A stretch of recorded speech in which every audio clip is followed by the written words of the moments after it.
से बड़ी खबर है, जहां त्रिनेत्र गणेश मार्ग पर नजर आई बाघिन सुल्ताना। शावकों को शिफ्ट करती दिखी बाघिन। कुछ दिन पहले ही बाघिन नजर आई थी और मिश्रदरा के पास शावकों को शिफ्ट कर रही थी। वन विभाग ने बाघिन की मॉनिटरिंग बढ़ा दी है। बड़ी खबर सवाई माधोपुर से आप तक पहुंचा रही हैं। त्रिनेत्र गणेश मार्ग पर वन विभाग ने मॉनिटरिंग बाघिन की बढ़ा दी है। शावकों को शिफ्ट करते दिखी बाघिन सुल्ताना। कुछ दिन पहले ही यहां पर बाघिन की एक्टिविटी नजर आई थी और शावकों को शिफ्ट करती हुई ये नजर आई। कुछ दिन पहले की ये तस्वीर है, जहां अब वन विभाग ने यहां पर मॉनिटरिंग को तेज कर दिया है।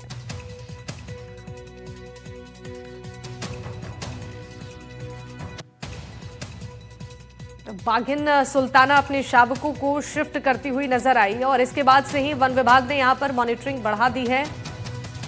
मिश्रदर्रा के पास शावकों को शिफ्ट कर रही थी। त्रिनेत्र गणेश मार्ग पर बाघिन सुल्ताना नजर आई है। कुछ दिन पहले ही बाघिन यहां पर दिखी थी। वन विभाग ने बाघिन की मॉनिटरिंग को बढ़ा दी है।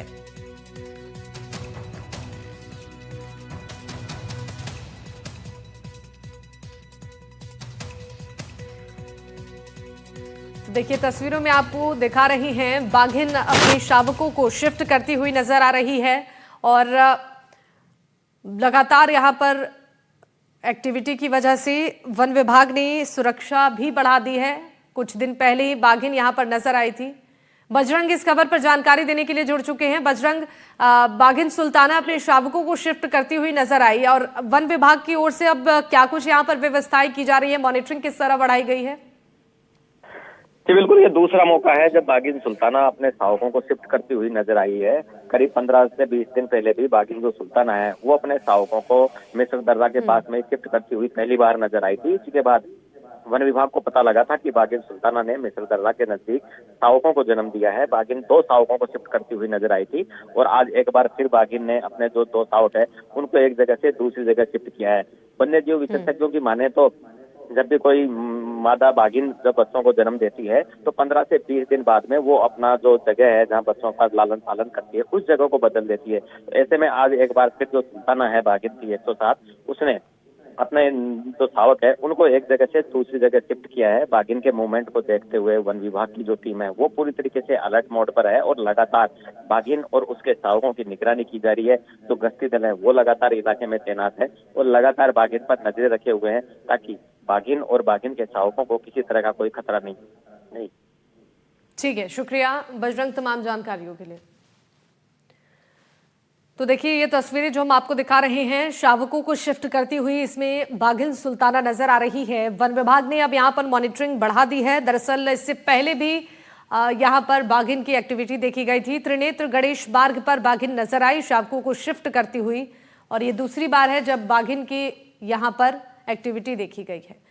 चलिए आगे बढ़ते हैं। प्रदेश भर में सर्दी का सितम जारी है। उत्तरी और पूर्वी राजस्थान के जिलों में अलर्ट जारी किया गया है। 23 जिलों में शीतलहर को लेकर अलर्ट जारी हुआ है। शीतलहर के साथ घने कोहरे की चेतावनी जारी की गई है। कई जगहों पर विजिबिलिटी 50 मीटर से भी कम हो चुकी है। 4 से 6 डिग्री सेल्सियस नीचे गिर सकता है तापमान। फतेहपुर में न्यूनतम तापमान 1 डिग्री दर्ज किया गया है। भारतीय मौसम विज्ञान विभाग ने के जयपुर केंद्र ने राजस्थान के कई जिलों में भीषण शीतलहर के साथ साथ भारी से अति भारी घना कोहरा छाए रहने की चेतावनी जारी की है। ये अलर्ट मुख्य रूप से उत्तरी और पूर्वी राजस्थान के जिलों के लिए है, जहां पर न्यूनतम तापमान में भारी गिरावट दर्ज की जा रही है। मौसम विभाग के मुताबिक इन जिलों में अगले कुछ दिनों तक सुबह और रात के समय घना कोहरा छाया रहेगा, जिससे विजिबिलिटी बेहद कम हो सकती है। कई जगहों पर विजिबिलिटी 50 मीटर से भी नीचे दर्ज होने की संभावना है और साथ ही शीतलहर की स्थिति बनने से तापमान सामान्य से 4 से 6 डिग्री सेल्सियस तक नीचे जा सकता है। वहीं डीडवाना में भी कड़ाके की ठंड पड़ रही है। आज जिले में सुबह से घना कोहरा छाया रहा। सर्दी का आलम इस कदर है कि पारा गिरकर 6 डिग्री तक पहुंच चुका है। कोहरे के चलते विजिबिलिटी बेहद कम नजर आई, जिसके चलते वाहन चालक समेत आम लोगों को काफी परेशानियों का सामना करना पड़ा। कोहरे के चलते इस बार फसलों में अच्छी पैदावार की उम्मीद है। ये मौसम रबी की फसलों के लिए अच्छा है। ठंड बढ़ने से सरसों, जौ, गेहूं, चना, मेथी आदि फसलों को अच्छी पैदावार होने की आस है। नई साल की शुरू से ही आए मौसम में बदलाव से किसानों को राहत मिली है। धुंध और कोहरे के कारण भले ही वाहन चालकों को परेशानी हुई है, लेकिन किसानों के लिए ये वरदान से कम नहीं है। धुंध और कोहरे की से नमी बनी हुई है, जिसे फसलों को जान मिली है। पहले दिसंबर के महीने में ठंड का असर कम था, जिससे फसलों में विपरीत प्रभाव पड़ रहा था। फसलों की ग्रोथ रुकी हुई थी, जिस कारण किसान परेशान थे। लेकिन अब गिर रही ओस से फसलों में जान आई है। इससे फसलों की ग्रोथ बढ़ेगी और किसान भी खुश है। किसान चाहते हैं कि आने वाले दिनों में भी ऐसा ही मौसम बना रहे तो फसलों में अच्छी पैदावार होने की उम्मीद है। सिरोही जिले के माउंट आबू में सर्दी ने अपने तीखे तेवर दिखाने शुरू कर दिए हैं। पिछले 24 घंटे के दौरान माउंट आबू का न्यूनतम तापमान गिरकर 0 डिग्री सेल्सियस पर पहुंच चुका है, जिससे कि पूरे क्षेत्र में कड़ाके की ठंड का असर देखने को मिल रहा है। ठंडी हवाओं और गिरते तापमान की वजह से जनजीवन अस्त व्यस्त हो चुका है। सुबह के समय खुले जगहों पर ओस जमने लगी है और सड़कें और वाहन बर्फीली ठंड से ढके नजर आ रहे हैं। स्थानीय लोग अलाव का सहारा ले रहे हैं और जरूरी कामों के लिए ही घरों से बाहर निकल रहे हैं। राजस्थान के एकमात्र हिल स्टेशन माउंट आबू समेत सिरोही जिले में तेज सर्दी का असर जारी है। जहां माउंट आबू का न्यूनतम तापमान जमाव बिंदु पर यानी 0 डिग्री सेल्सियस पर पहुंच चुका है, वहीं माउंट आबू के अलावा सिरोही जिले के अन्य स्थानों पर भी तेज सर्दी का असर जारी है। जगह जगह लोगों को सर्दी से बचाव के लिए अलाव जलाकर तापते हुए देखा जा रहा है। हम देख सकते हैं कि पीछे कई सारे लोग हैं जो सर्दी से बचाव के लिए अलाव का सहारा ले रहे हैं और सर्दी से बचाव कर रहे हैं। उनसे बातचीत करते हैं। सर्दी कैसी है यहाँ पर? बहुत ज़्यादा सर्दी है। अभी 3-4 दिन से इतनी सर्दी पड़ रही है कि अभी सुबह 7 बजे 6 बजे से लगाकर 10 बजे तक तापना पड़ता है। और वैसे आप बताइए कि सर्दी से बचाव के लिए आप क्या क्या कर रहे हैं? सर्दी के बचाव के लिए जैकेट पहनते हैं, जूते पहनते हैं और धूप में बैठते हैं और ताप लगाते हैं।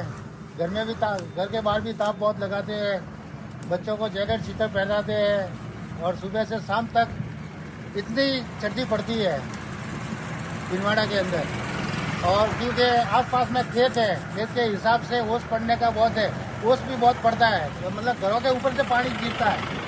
और बहुत सर्दी से बचाव के लिए जहां गर्म कपड़ों का सहारा लिया जा रहा है, वहीं अलाव भी एक सहारा यहां पर बना हुआ है। साकिब गोयल, NDTV। सीकर जिले में सर्द हवाओं के साथ घने कोहरे ने जनजीवन को पूरी तरह से प्रभावित कर दिया है। आज सुबह सीकर जिले के कई इलाकों में घना कोहरा छाया रहा, जिससे कि विजिबिलिटी घटकर करीब 20 मीटर से भी कम हो गई है। कोहरे की वजह से सड़कों पर वाहन चालकों को भारी परेशानियां हो रही हैं। सर्द हवाओं की वजह से ठिठुरन बढ़ चुकी है।